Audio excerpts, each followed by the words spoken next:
নমস্কার আমার সকল বন্ধুদেরকে, সবাই কেমন আছো? আশা রাখি সবাই ভালোই আছো আর আমিও ভালো আছি। তো বন্ধুরা, চলে আসলাম আর একটু রেসিপি নিয়ে।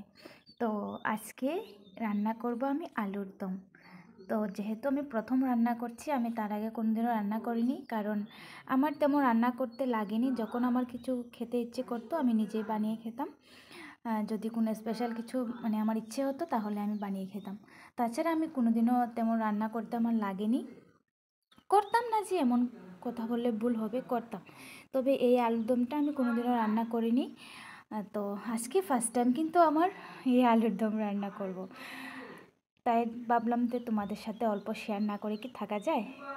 তো দেখো, আমি এখানে মাঝারি সাইজের আলু নিয়েছি, তার সাথে আছে ছোট আলু। তো ছোট আলু একদম ছোট ছিল বলে আমি বেশি নেইনি, একদম অল্পই নিয়েছি। আর এই আলুর সাইজগুলো কিন্তু মাঝারি সাইজে, ছোট হলে কিন্তু আরও ভালো হয়। তো এর থেকে ছোট কিন্তু ছিল না বলে আমি এই আলুগুলোই নিলাম। তো চলো এবার রান্নাটা শুরু করে দিই। প্রথমে আলুকে ভালো করে ধুয়ে নেব, তারপর সিদ্ধ করে নেব, তারপর রান্না করব। তো পুরো ভিডিওটা প্লিজ তোমরা দেখতে থাকো। আশা করি আমার আলুর দমের রেসিপিটা তোমাদের ভালো লাগবে বন্ধুরা। তো চলো এবার আলুগুলো ধুয়ে নিই।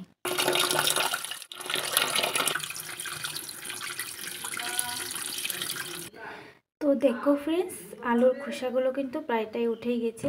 আমি যখন ধুতে নিয়েছিলাম তো ধোয়ার সময় আলুর খোসাটা প্রায়টাই উঠে গেছে।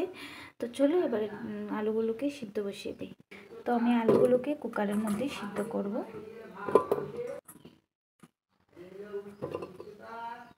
তো দেখো বন্ধুরা, আমি পরিমাণ মতো জল দিয়ে দিয়েছি। তো আলুগুলো যাতে জলের মধ্যে ডুবা অবস্থায় থাকে, তো এইরকমই আমি জল দিয়েছি, বেশি জল দেইনি। তো এখন একটু নুন আর হলুদ দিয়ে দেব। তো একদম অল্প পরিমাণে আমি নুন দিচ্ছি, তারপরে এই দেখো একদম অল্প পরিমাণে হলুদ গুঁড়ো।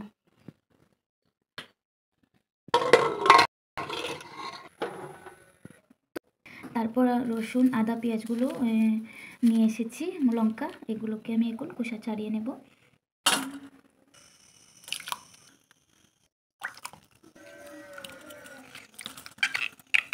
তো দেখো বন্ধুরা, আমি ভালো করে পেঁয়াজগুলো, রসুন সব কিছুকে ভালো করে আমি ধুয়ে তারপর মিক্সিতে পেস্ট করে নেব।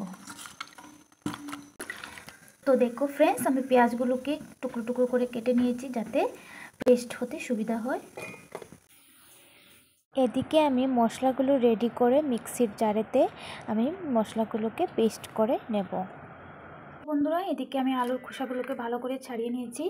আর আলুগুলোকে একটু একটু মানে সবগুলো করিনি, কয়েকটা আলুকে আমি টুকরো করে কেটে নিলাম। তারপর এদিকে দেখো তেল গরম হয়ে গেছে পুরো। তো তোমাদের পরিমাণ মতো তেল দেবে, যে যতটুকু তেল খেতে পছন্দ করো। তো তোমাদের পছন্দ অনুযায়ী যে যেরকম তেল খাও দেবে। আমি কিন্তু আমার পরিমাণ মতো তেল দিয়েছি। এখন গোটা এলাচ, দারচিনি, তারপর লং, এগুলো দিয়ে দেবো। তারপর দুটো তেজপাতা দিয়ে দিলাম। তারপর দিয়ে দেবো কুচানো পেঁয়াজ। তো আমি পেঁয়াজগুলোকে ভালো করে ভেজে নেব। তারপর আমি যে বাটা মশলা রেখেছি ওগুলো দিয়ে দেবো। পেঁয়াজগুলো একটু লাল লাল হয়ে গেলে আমি বাটা মশলা দিয়ে দেবো। তো আমি কিন্তু সব মশলাগুলোকে একসাথেই পেস্ট করে নিয়েছি। তো তোমরা চাইলে আলাদা আলাদা করে রসুন, পেঁয়াজ, তারপর আদাগুলো পেস্ট করতে পারো। আমি একসাথেই করে নিয়েছি। আর পেঁয়াজগুলো অনেকে কিন্তু পেঁয়াজ কুচানো করে দেয়, আর অনেকে কিন্তু পেঁয়াজগুলো এইভাবে বেটে দেয়। তো আমি কিন্তু পেঁয়াজগুলো একভাবে বেটে দিলাম, কুচানো পেঁয়াজ দিয়ে অল্প দিয়েছি। অনেকে কিন্তু কুচানো পেঁয়াজ দিয়েই করে, তো আমি দুটোই দিলাম। কুচানো পেঁয়াজ দিলাম কারণ গ্রেভিটা একটু ভালোই হবে এজন্য।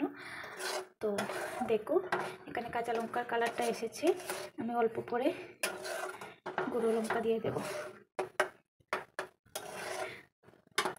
তো দেখো বন্ধুরা, মশলাগুলোকে আমি ভালো করে কষিয়ে নিচ্ছি যাতে আদা রসুনের কাঁচা ভাবটা চলে যায়। তো ভালো করে কষানো হয়ে গেলে আমি জিরে গুঁড়ো, তারপর লঙ্কা গুঁড়ো এগুলো অ্যাড করব। তো দেখো এখন আমি লঙ্কা গুঁড়ো দিয়ে দিচ্ছি। আর যে যেরকম ঝাল খেতে পছন্দ করো, তোমাদের ঝাল খাওয়া অনুযায়ী তোমরা লঙ্কা গুঁড়ো দেবে। তো আমি প্রথমে কিন্তু কাঁচা লঙ্কা দিয়েছিলাম, এর জন্য আমি গুঁড়ো লঙ্কা একদম কম দেবো। তারপর অল্প জিরে গুঁড়ো দেবো, যেহেতু আমি আস্ত জিরে দিয়েছিলাম এর জন্য আমি অল্প জিরে গুঁড়ো দিলাম। তো আলুর দম কিন্তু একটু ঝাল ঝাল খেতে কিন্তু দারুণ লাগে। তো যেহেতু আমাদের করে ঝাল বেশি চলে না, এর জন্য আমি ভীষণ পছন্দ করি ঝাল খেতে, কিন্তু বাকি সদস্যরা ঝাল খেতে পছন্দ করে।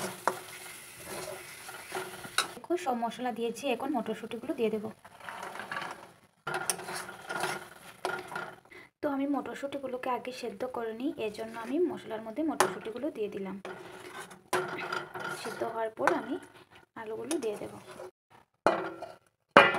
তো দেখো ভালো করে মশলাগুলো কষানো হয়ে গেছে, এখন আমি নুন দিয়ে দেব।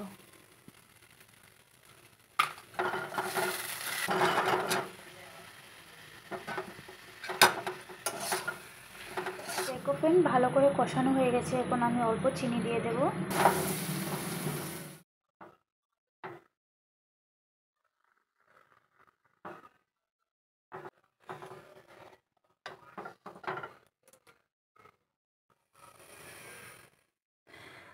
দেখতে দেখতে দেখো রেডি হয়ে গেছে আমার হাতের বানানো স্পেশাল আলুর দম রেসিপি।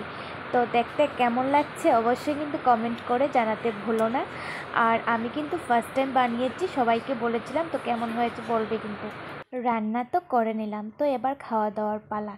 তো স্নান টান করে পুজো দিয়ে চলে আসলাম রান্নাঘরে খাওয়া দাওয়া করতে। তো আমি বানিয়েছিলাম আলুর দমের সাথে রুটি। তো রুটি দিয়ে আলুর দম খেতে কিন্তু ভীষণ ভালো লাগে, তাই আমি রুটি করেছি, অন্য কিছু করিনি। তো বসে পড়লাম, দেখো সব কিছু সাজিয়ে নিয়ে খাওয়া দাওয়া করব, আর ভীষণ টেস্ট হয়েছিল। তো তোমাদের দেখতে কেমন লাগছে অবশ্যই কিন্তু কমেন্ট করে জানাতে ভুলো না। আর আজকের ভিডিওটা এখানেই শেষ করলাম। সবাই ভালো থেকো, সুস্থ থেকো। পুরো ভিডিওটা দেখার জন্য সবাইকে অনেক অনেক ধন্যবাদ।